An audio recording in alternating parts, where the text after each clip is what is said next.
Hi everybody, this video is done to give you some information about the new update today on the Immigration, Refugees and Citizenship Canada website, August 10, 2023. So as of today, the new update is for the Ircc to incorporate 4 newly approved English language tests for Student Direct Stream or SDS applicants. So they stated on their website that the new list of approved language tests are the following.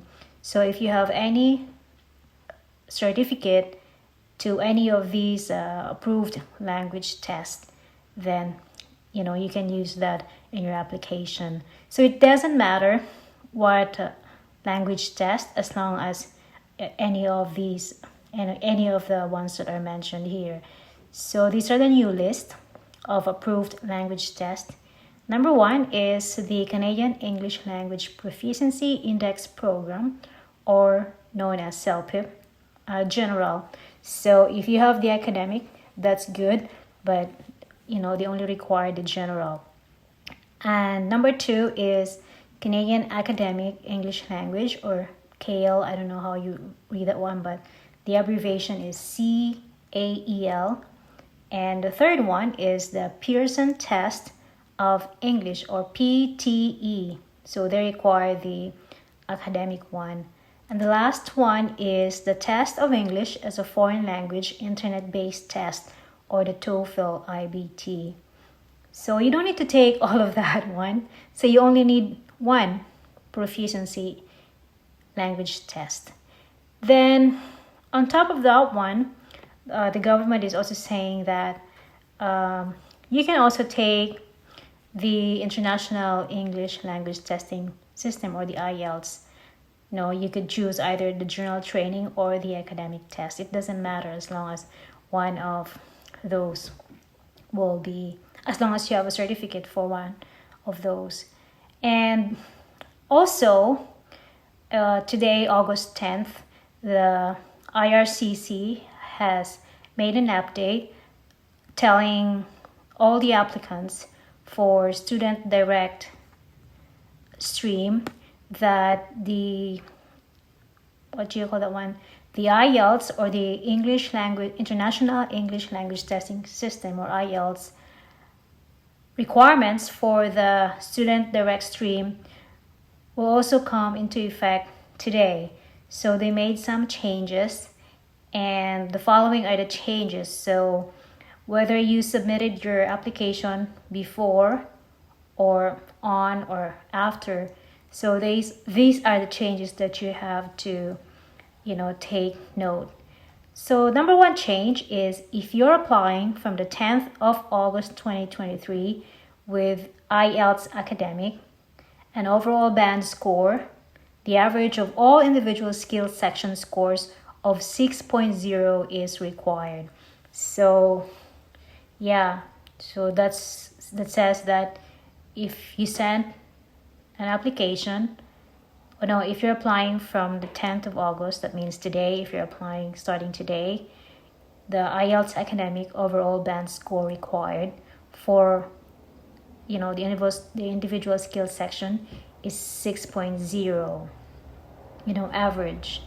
And the second change is, if you applied with IELTS academic before the 10th of August 2023, that means it's going to be yesterday or the other day, because that's before, you'll need a score of 6.0 in each skill, which in the areas of speaking, listening, reading, and writing. And the last one is, if you're applying with IELTS general training, you will still need a 6.0 in each skill section before or after the 10th of August 2023.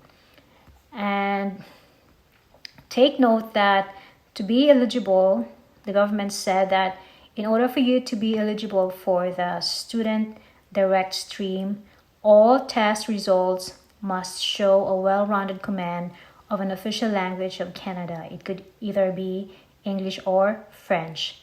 So of course, that covers your ability in speaking, listening, reading, and writing. To be specific, the students are required to achieve a total score of at least. So remember, this is at least. So at least for SOPIP general test, you're gonna score 7. For the KL test or the Canadian Academic English Language, you need to score a total of 60. So at least 60. Then for Pearson Academic Test, it's again at least 60 your score. And for the TOEFL internet-based test, it should be at least 83. So it's a little bit high. And there's a note also that they put on the website that it is very important that when you take these approved language tests, it should be taken in a language test center in person, not online or remote, because if you do, the government is not going to consider that one. So that means that remotely proctored tests are not eligible for the student direct stream applicants consideration. So if you don't want to waste time, money, and effort, so when you decide to take the test, you should go right away to an approved language test center. Do not go for any online test. Okay?